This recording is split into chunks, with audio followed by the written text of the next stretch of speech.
এখেতসকলে আহিছে। আমাৰ এটা আটিয়াবাৰী আৰু ভাগুৱামাৰী এটা প্ৰব্লেম আছিল। তাৰমানে আমাৰ আটিয়াবাৰী আৰু ভাগুৱামাৰীৰ প্ৰায়ভাগ জমি আমাৰ আটিয়াবাৰী আগফালে। এই জমিটো মানে এইবাৰ প্ৰত্যেকবাৰে পানী ইপিনে বাহিৰ হৈ যায়, যাৰ কাৰণে আবাদ কৰিব পাৰে। কিন্তু এইবাৰ এই যিটো নালা আছিল, ব্ৰিজৰ পৰা যিটো নালা ওলাই গৈছিল, সেই নালাটা গুদাস্ত মাটি হোৱাৰ কাৰণে সিহঁতে বন্ধ কৰিছে। ডালা যিটো আৰু কি ডালা একে আৰু কি এইটো বন্ধ কৰিছে। বন্ধ কৰাৰ কাৰণে পানীখিনি ওলাব পৰা নাই। কোনে বন্ধ কৰিছে? এইটো আমাৰ মানে যাৰ গুদাস্ত মাটি আছে, সিহঁতে বাৰী ঘৰ কৰিছে, সিহঁতে বন্ধ কৰিছে। তথাপিও আপোনালোকৰ সন্মুখত আছে, কোনে বন্ধ কৰিছে নামটোতো ক'ব লাগিব। কেইঘৰমান আছে, কাই বা আছিলে মইতো নাম সাত্তাৰ আৰু কাই সুৰভান আউবক্কৰ এনেকুৱা ৩-৪ ঘৰ মানুহ সিহঁতে বন্ধ কৰিছে।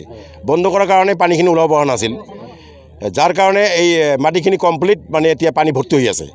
এতিয়া যিহেতু আমাৰ শালিৰ ছিজন, আমাৰ এতিয়া ৰোৱা কাটিব লাগিব, কঠীয়া কৰিব লাগিব, কিন্তু আবাদ কৰিব পৰা নাই এতিয়াও, আৰু সময়ো নাই। আৰু সব পানী হৈ বন্ধ হৈ আছে, যাৰ কাৰণে আমি এতিয়া মানে দুইবাৰ আহিছোঁ সিহঁতক এইটো খুলি দিয়াৰ কাৰণে। সিহঁতে মানা নাছিল, যাৰ কাৰণে আমি চাৰ্কেলত আমি আবেদন কৰিলোঁ। চাৰ্কেলৰ পৰা আজি মণ্ডলবাবু আহিছিল, এইপিনে IC ছাৰকো আমি ইনফৰ্ম কৰিছোঁ, এখেতসকলেও আহিছে। আৰু পিছত এতিয়া যে মানে আমাৰ এই ইয়াৰে মানে যিবিলাক মানে খাট আছিল, এই খাচ দি বাহিৰ কৰি দি নালাটো আমি নদীত পেলাৰ কাৰণে আমি যোজা কৰিছোঁ। সেই হিচাপে আমি আজি সব ৰাইজ এতিয়া গোট খাইছোঁ, একগোট হৈছোঁ। এইটো আমি অলৰেডি খুঁটি গাড়িছোঁ। এতিয়া JCB মাতি আমি এইটো খাচটো মানে নালাটো ওলাই দি নদীত পেলাই দিলোঁ। এইখিনি আৰু কি।